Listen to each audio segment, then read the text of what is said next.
साथियों नमस्कार, मेरा नाम प्रशांत है और आप देखना शुरू कर चुके हैं आपका अपना channel UP factor. UP factor में बात करेंगे सुल्तानपुर डकैती कांड को लेकर के, एनकाउंटर में मारे गए मंगेश यादव की घटना को लेकर के। साथियों इस घटना में लगातार इस पर सवाल उठ रहे हैं, इस एनकाउंटर पर सवाल उठ रहे हैं। विपक्ष इसको हत्या बता रहा है, प्रशासनिक हत्या बता रहा है, पुलिस द्वारा की गई हत्या करार दे रहा है।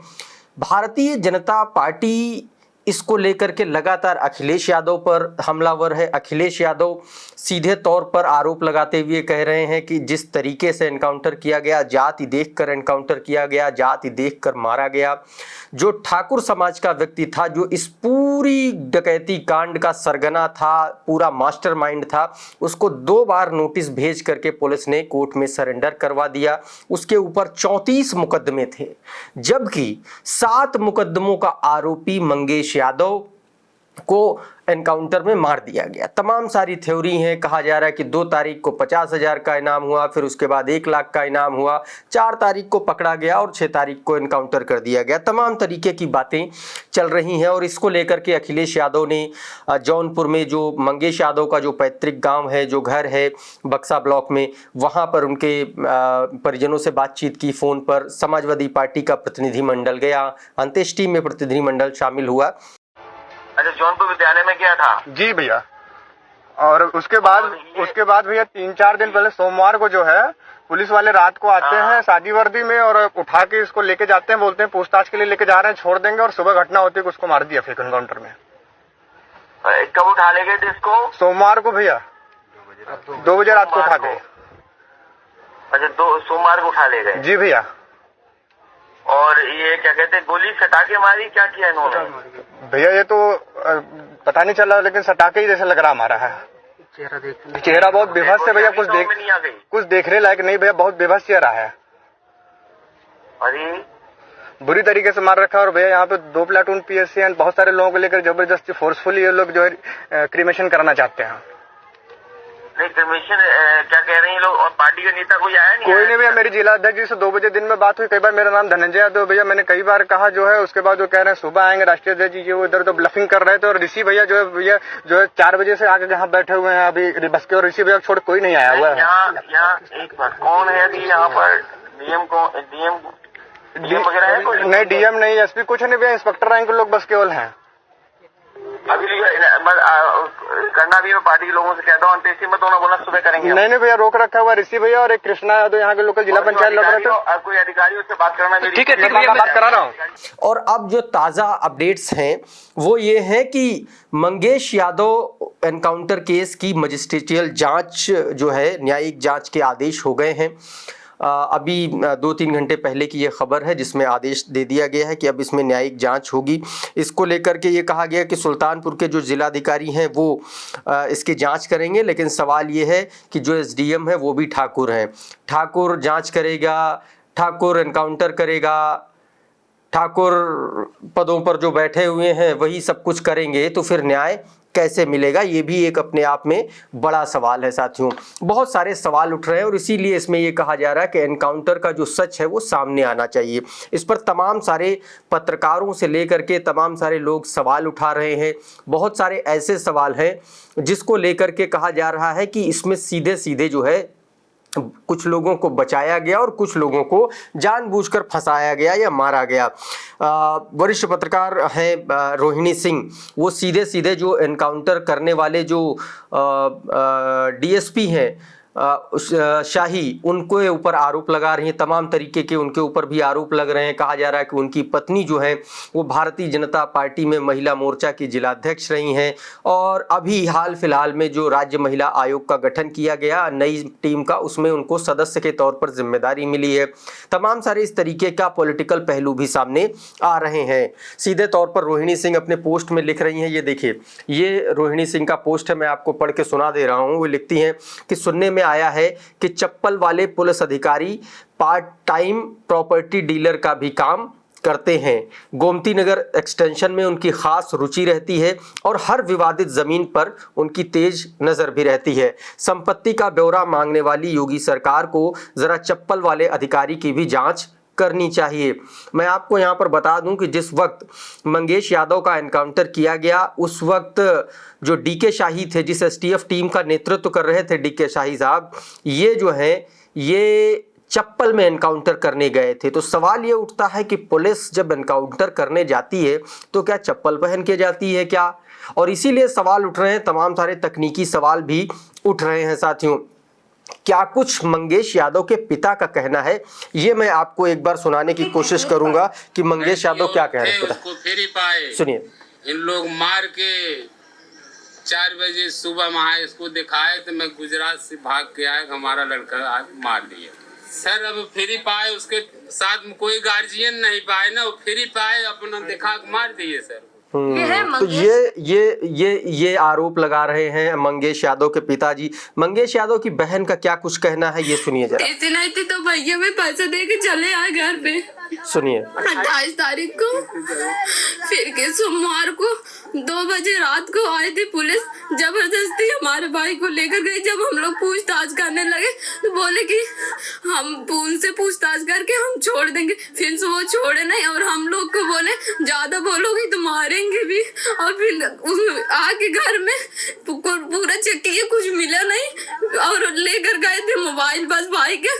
और जब उनका इतना सोना वोना लुटान था तो कहीं नहीं मिला, क्यों नहीं? ये सवाल अखिलेश यादव भी उठा रहे हैं कि जब सोने की लूट हुई थी उसमें मंगेश यादव शामिल था तो उसको मारा क्यों गया, और मारा अगर गया तो वो रिकवरी कहाँ गई, जो सोने और चांदी की रिकवरी। अच्छा, उस पर भी जिस दुकान में लूट हुई, जिस ज्वेलरी शॉप में 1.5 करोड़ की लूट हुई, उस ज्वेलरी शॉप के ओनर जो हैं वो ये कह रहे हैं कि अभी तक 3 को पहले एनकाउंटर में गोली मारी गई, उसमें भी 2 यादव बताए जा रहे हैं, और एक जो यादव जिसको ढेर किया गया, मंगेश यादव को जिसको मार दिया गया जान से, उसको वो भी यादव। लेकिन जो मुख्य सरगना था, मुख्य आरोपी था, वो आराम से कोर्ट में जा करके सरेंडर कर दे रहा है। पुलिस को उसकी भनक नहीं मिल रही है। हाईटेक तकनीक से लैस उत्तर प्रदेश की एसटीएफ टीम एक आरोपी को पकड़ नहीं सकी और उसको वो कोर्ट में सरेंडर कर देता है।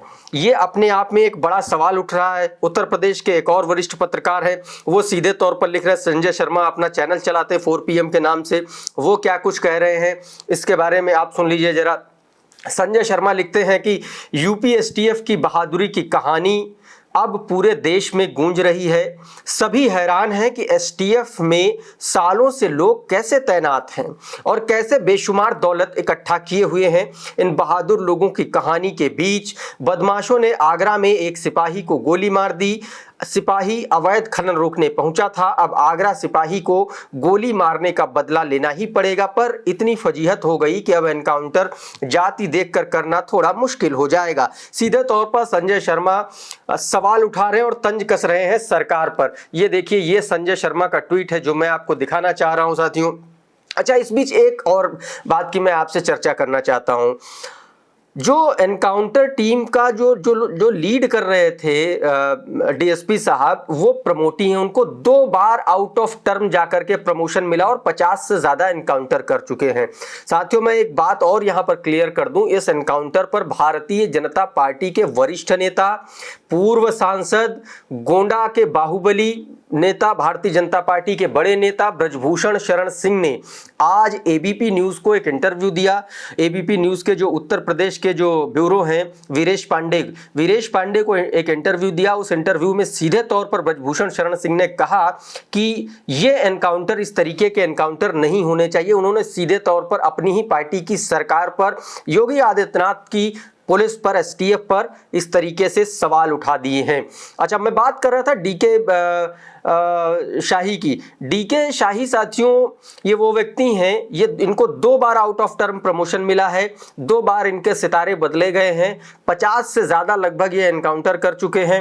और इसके लिए ये भी ब्रजभूषण शरण सिंह ने इधर भी आप कह सकते हैं कि संकेत देते हुए उन्होंने कहा है कि ये अधिकारी जो पुलिस के लोग हैं, ये सीधे तौर पर अपने स्टार बढ़ाने के लिए, प्रमोशन पाने के लिए लोगों की जान ले लेते हैं। साथियों, मैंने आपको बताया कि डीके शाही के चप्पल पहनने को लेकर के सवाल उठ रहे हैं।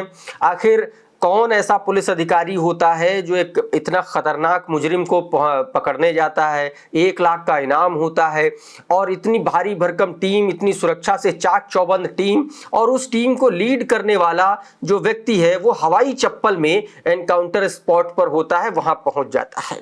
दूसरी तरफ आप इसको दोनों तरफ से आप कैटेगराइज करके आप समझिएगा।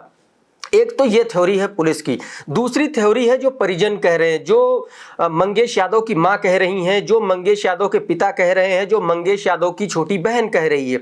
वो ये कह रही है कि मंगेश यादव को 2 दिन पहले उठाया गया, रात में घर से उठाया गया, उनका फोन ले लिया गया और पुलिस ने ये कह करके उसको घर से उठाया कि इनसे पूछताछ करेंगे और उसके बाद छोड़ देंगे। लेकिन 2 दिन बाद उसको पुलिस एनकाउंटर में मार देती और कहती है बाइक से जा रहा था। वही पुरानी घिसी पिटी थ्योरी उत्तर प्रदेश पुलिस की कि अपराधी भाग रहे थे, पुलिस ने पीछा किया और अपराधी ने फायर कर दिया, फिर पुलिस ने जवाबी फायर किया। हमको तो रट गई है, क्योंकि मैं पिछले 12-13 साल से कम उत्तर प्रदेश की पुलिस की कार्य प्रणाली में इसी तरीके से देख रहा हूँ, इसी स्क्रिप्ट पर चल रही है। उसने मारा, फिर गोली मारी, फिर उसमें दिखाने के लिए कि एक कांस्टेबल को गोली लग गई पैर में, फिर अपराधी ढेर हो गया। ये स्क्रिप्ट है। मतलब मैं ये समझ नहीं पा रहा हूं कि इस सच का पता सबको है, इस सच का पता सबको है, पुलिस को है, प्रशासन को है, कोर्ट को भी है। क्या हर बार इसी तरीके का कोइंसिडेंट होता है क्या? इस सच का पता सबको है, लेकिन इस सच को जस्टिफाई कैसे किया जाए ये पुलिस जानती है कि कोई जस्टिफाई नहीं कर सकता, और इसीलिए पुलिस इस तरीके के हथकंडे अंजाम देती है। पुलिस इसीलिए इस तरीके की हत्याओं को अंजाम देती है। साथियों, इसको लेकर के एक और सवाल ये है, कहा जा रहा है कि जो एसटीएफ टीम के जो लीड कर रहे थे शाही साहब, डीएसपी डीके शाही साहब जो लीड कर रहे थे, वो कहा जा रहा है कि उनकी पॉलिटिकल एम्बिशंस बहुत ज़्यादा हैं, और उन्होंने एक बयान दिया कि जो जैसा अपराधी होगा उसको उस तरीके से वैसी सज़ा दी जाएगी। यानी कि ये भाई साहब जो कानून के रखवाले हैं, ये स्वयं कानून है, स्वयं संविधान है, यही सज़ा देंगे। इनका कहने का मतलब ये है। और जाति के आधार पर जाति पाति की बात कर रहे हैं। सबसे पहली बात तो ये है, पुलिस मैनुअल में और उत्तर प्रदेश का जो जीओ है उसमें साफ तौर पर यह कहा गया है कि कोई भी पुलिस अधिकारी, कोई भी व्यक्ति इस तरीके के पॉलिटिकल बयान नहीं दे सकता। उसके बावजूद डीके शाही अगर इस तरीके के बयान दे रहे हैं तो किसकी शह पर बयान दे रहे हैं, ये भी अपने आप में एक बड़ा सवाल है। साथियों, क्या कुछ कह रहे हैं जो लुटेरे हैं, जिनकी दुकान लूटी गई सुल्तानपुर में घंटाघर के पास, उन्होंने क्या कुछ कहा है। भाई 3 को एनकाउंटर करके गिरफ्तार किया गया, मंगेश यादव को एनकाउंटर में ढेर किया गया, एक ने जो है सरेंडर किया कोर्ट में, जो मुख्य सरगना है। मैं फिर से कह रहा हूं, मुख्य सरगना वही है, वो ठाकुर साहब मुख्य सरगना है, और उनको पुलिस ने 2 बार नोटिस भेज करके वहां पर गिरफ्तार करवा दिया, वहां पर सरेंडर करवा दिया। दुकान के मालिक का क्या कहना, एक मंगेश यादव को गोली मार दी, वो मर गया, 3 को पैर में गोली मारी, वो गिरफ्तार हो गए, लेकिन लूट का माल कहां है, इस पर अखिलेश यादव ने सवाल खड़े किए हैं। अखिलेश यादव ने क्या कुछ कहा है ये पहले मैं आपको पढ़ के बता देता हूं, फिर उसके बाद उस दुकान संचालक को, सर्राफा व्यापारी का क्या कुछ कहना है उसका बयान भी सुनवाऊंगा। अखिलेश यादव सवाल, ये देखिए, अखिलेश यादव साथियों ये सवाल कर रहे हैं। अखिलेश यादव सीधे तौर पर सवाल कर रहे हैं कि लुटेरों से लूट का माल किसने लूट लिया? जब सब पकड़े गए तो फिर सोना किसके खजाने में जा करके जमा हो गया? कहीं ऐसा तो नहीं कि जो लुटेरे बनकर गए थे वो किसी के प्रतिनिधि से? गंभीर सवाल है। अखिलेश यादव ने बड़ा मौजूद सवाल खड़ा किया। साथियों, आपने 5-5 बदमाशों को एक को ढेर कर दिया, तथाकथित जिसको आप बदमाश बता रहे थे। 34 जिस पर मुकदमे दर्ज हैं वो कोर्ट में सरेंडर कर देता है, और एसटीएफ और पुलिस को भनक नहीं लगती है। ऐसी यूपी पुलिस को डूब मरना चाहिए। और जिस पर 7 मुकदमे हैं उसको घर से उठा करके सुल्तानपुर ले जा करके उसका एनकाउंटर कर देती है। इस स्क्रिप्ट पर इस देश का एक अंधा व्यक्ति भी, नेत्रहीन व्यक्ति भी, जिसके पास थोड़ा सा भी अगर विवेक है तो वो यकीन नहीं करेगा। लेकिन उत्तर प्रदेश पुलिस कह रही है, एसटीएफ कह रही है तो मानना पड़ेगा, भारतीय जनता पार्टी कह रही है तो मानना पड़ेगा। अखिलेश यादव ने क्या कुछ कहा वो मैंने आपको बताया। उस सर्राफा कारोबारी ने क्या कुछ कहा ये सुन लीजिए जरा, सुनिए। पुलिस ने पुष्टि कराया सब देखे, लेकिन जितना गया है उसका 10% भी नहीं है।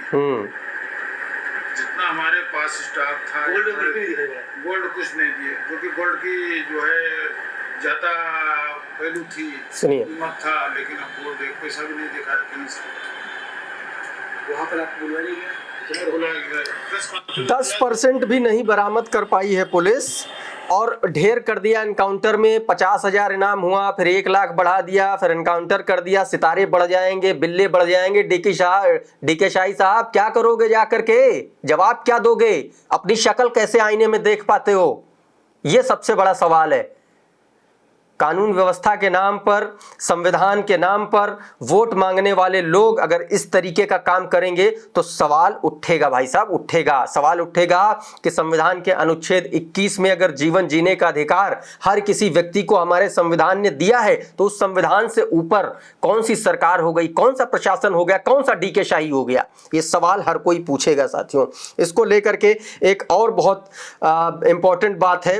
वरिष्ठ पत्रकार रोहिणी सिंह जी लिखती हैं, वो लिखती हैं अपने ट्वीट में, कहती हैं कि where are the recoveries of the robbery? Amitabh Yash, UP STF के चीफ जो है अमिताभ यश, उनको टैग करके रोहिणी सिंह पूछती हैं कि रिकवरी कहां है? आपने 5-4 लोगों को गिरफ्तार कर ली, एक ने सरेंडर किया, 3 को अरेस्ट किया एनकाउंटर में, 1 को एनकाउंटर में ढेर कर दिया, लेकिन कहां माल, कहां है माल? बताइए कहां है?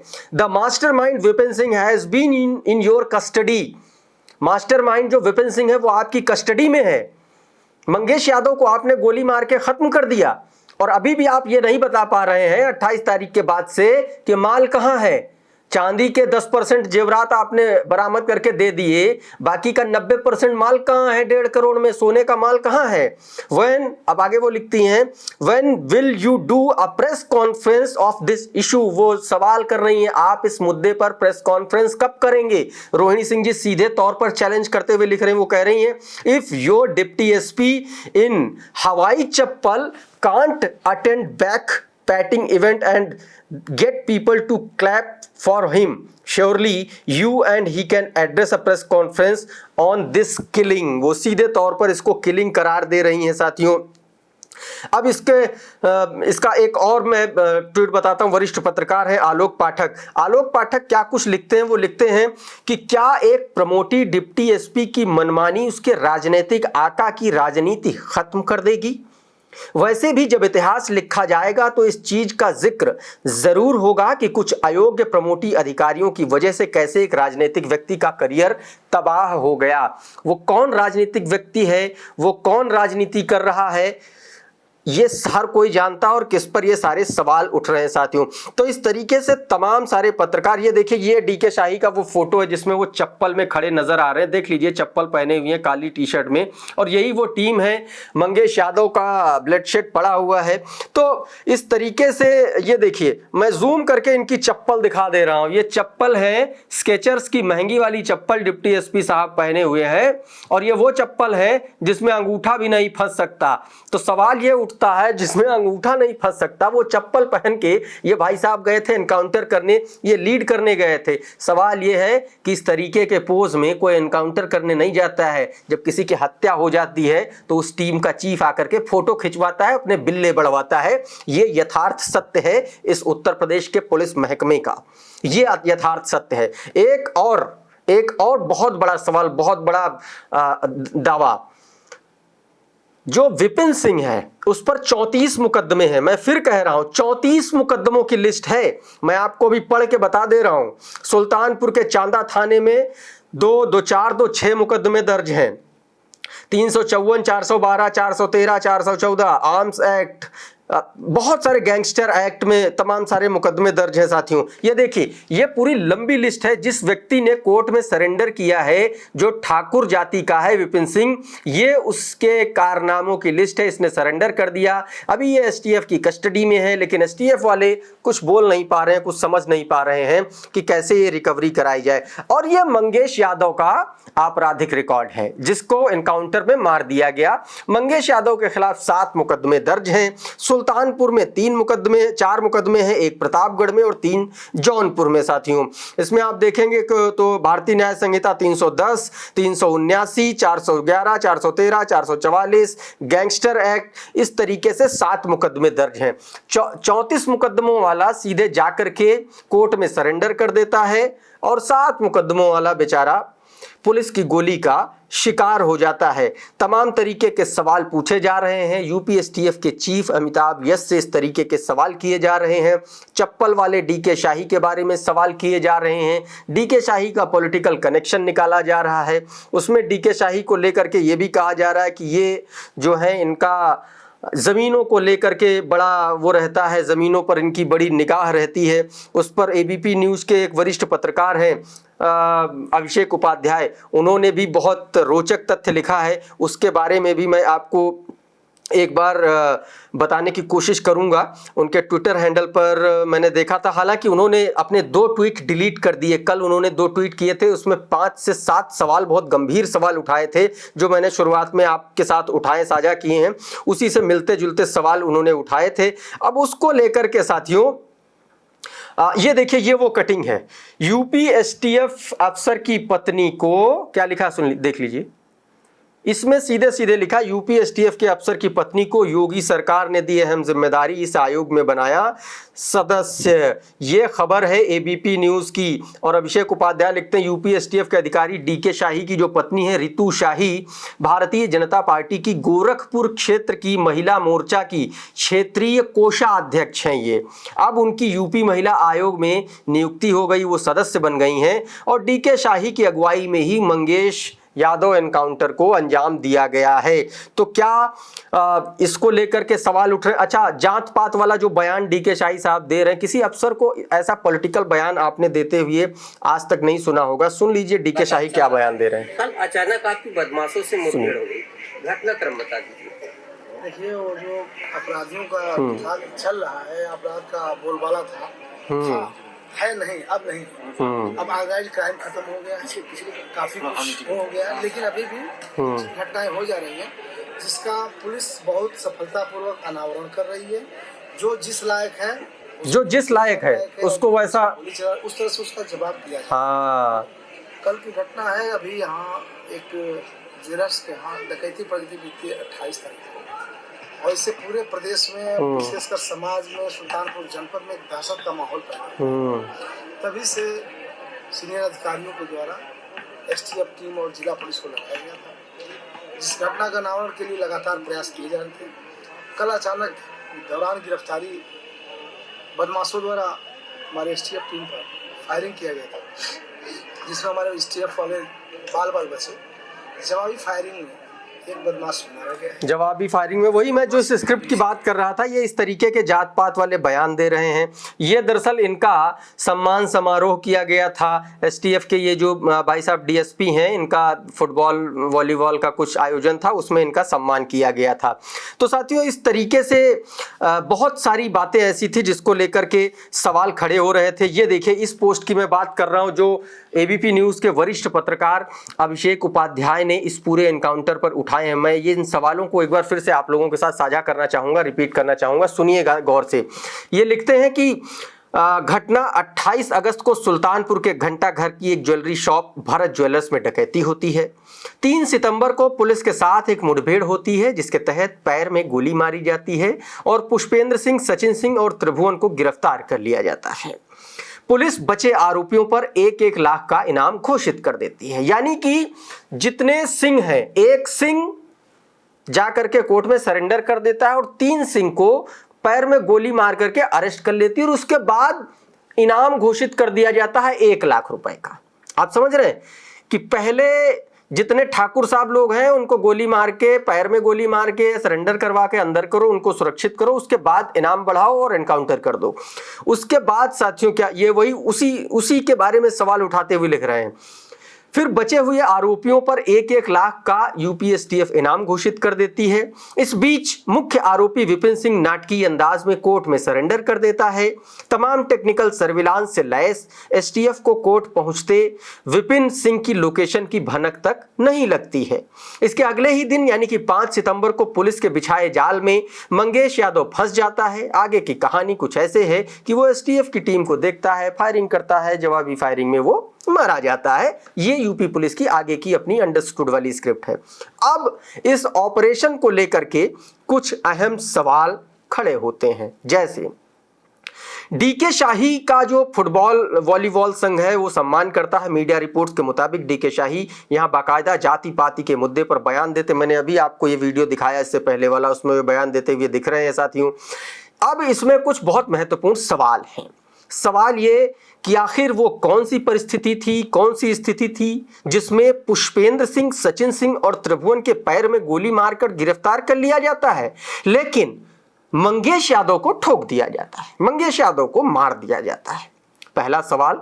दूसरा सवाल, जिस तरह से मंगेश यादव के खिलाफ अपराध के कई मामले दर्ज हैं, उस तरह यूपी में कई अपराधियों पर संगीन मामले दर्ज हैं।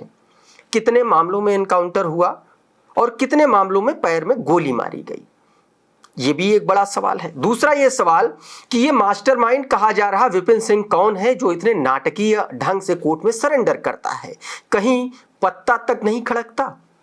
और अगला सवाल, मुख्य सवाल, एनकाउंटर करने वाली एसटीएफ टीम के मुखिया डीके शाही का एनकाउंटर के बाद सार्वजनिक सम्मान और एक अनऑफिशियल कार्यक्रम में इस एनकाउंटर पर उनकी अनऑफिशियल बयानबाजी आखिर किस कोड ऑफ कंडक्ट के तहत कवर होती है। सीधे तौर पर प्रमोशन पाने का एक पूरा चक्र रचा गया।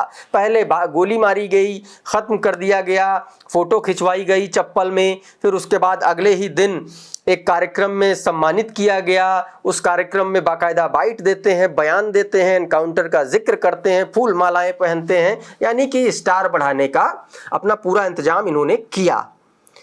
और सबसे अहम सवाल जो अखिलेश यादव ने उठाया वही कि भाई साहब, जब 1.5 करोड़ की डकैती हुई तो उसमें बरामदगी कुछ क्यों नहीं हुई, 10% ही बरामदगी क्यों हुई। इस तरीके के तमाम ऐसे साथियों सवाल हैं जो लगातार मीडिया वालों से लेकर के बड़े पत्रकार और तमाम सारे लोग उठा रहे हैं। अखिलेश यादव इस मुद्दे को लेकर के उठा रहे हैं। भीम आर्मी चीफ चंद्रशेखर ने तो सीधे तौर पर सुप्रीम कोर्ट से इस मामले में सुमोटो लेने के लिए आग्रह कर दिया। उसको टैग करते हुए चंद्रशेखर आज़ाद ने लिखा है कि यह सीधे तौर पर किलिंग है और संविधान के अनुच्छेद 21 का सीधा सीधा उल्लंघन है, जिसमें संविधान के तहत हमारे देश का संविधान, भारत का संविधान हर नागरिक को, हर व्यक्ति को जीने का अधिकार देता है।